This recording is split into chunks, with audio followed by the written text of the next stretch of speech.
उद्यापन किया। शिव महापुराण की कथा एक बात बहुत अच्छे से कहती है, पूरे साल आप एक लोटा जल शंकर जी को समर्पित करते हो। कितना समर्पित करते हो? जम के बोलो जरा। एक लोटा जल। सावन में कितना लोटा जल समर्पित करते हो? जम के बोलो जरा।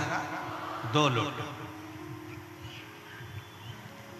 कभी विचार किया आपने कि हमारे एक लोटा जल जो हम पूरे साल समर्पित करते हैं, पूरे वर्ष समर्पित करते हैं, और सावन के महीने में जब हम 2 लोटा जल देवाधिदेव महादेव को समर्पित करते हैं, तो ये समर्पण का भाव क्या कहता है कि हम अपने वर्ष भर के एक लोटा जल का भाग जो शंकर को चढ़ा रहे हैं, उसका हम उद्यापन ही कर रहे हैं।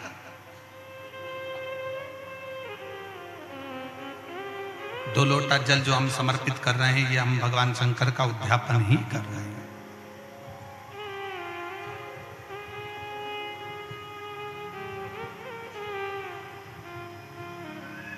कभी कभी शिव महापुराण की कथा कहती है, कभी कभी जितने शिव भक्त बैठे हैं, बड़े सावधानी से सुनिएगा, जितने आस्था चैनल पर सुन रहे हैं, जितने फेसबुक यूट्यूब पर सुन रहे हैं, और जितने इस कोकपुर कांकेर की इस पवित्र धरा पर बैठकर सुन रहे हैं, वो भी श्रवण करें। कभी कभी बन सके एक बेलपत्र, उस बेलपत्र के मध्य भाग में बीच वाली पत्ती पर लाल चंदन और दोनों पत्तियों पर पीला चंदन, नीचे वाली दोनों पत्तियों पर पीला चंदन, बीच वाली पत्ती पर लाल चंदन और दोनों पत्तियों पर पीला चंदन, और इसी बेलपत्र के साथ में जो लाल चंदन वाला जो पत्ती है, उस पर एक श्वेत पुष्प, सफेद फूल रखकर आप अपनी कामना कर जब आपको जल चढ़ाते चढ़ाते 3 महीना, 4 महीना, 5 महीना, 6 महीना आपके हो जाए, और बाबा देवाधिदेव महादेव को जल चढ़ाते चढ़ाते समय बीत जाए, तब बाबा से अपने दिल की बात कहने के लिए लाल चंदन, सफेद पुष्प, पीला चंदन दोनों पत्तियों पर अपने हाथ में लेकर कामना कर अशोक सुंदरी वाली जगह पर जब हम उसको समर्पित कर देते हैं। अशोक सुंदरी की जगह मालूम है ना आप?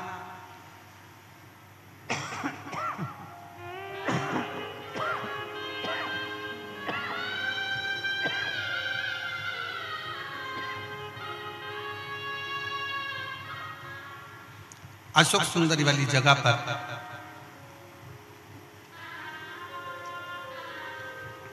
ये शिवलिंग जलाधारी और उसके सामने का जो भाग है, उसके मध्य भाग में अशोक सुंदरी का स्थान। बस इसी स्थान पर बेलपत्र और श्वेत पुष्प,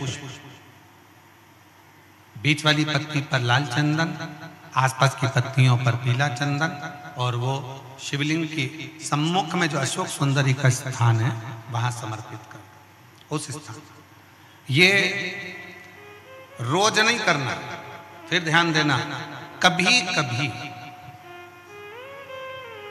4-6 महीने निकल जाएं, 8 महीने निकल जाएं, 3 महीने निकल जाएं, 5 महीने निकल जाएं, उस स्थान, और ये हमने एक बार नहीं बताया, इसको पहले भी वर्णन कर सकते। एक पत्र है, पत्र में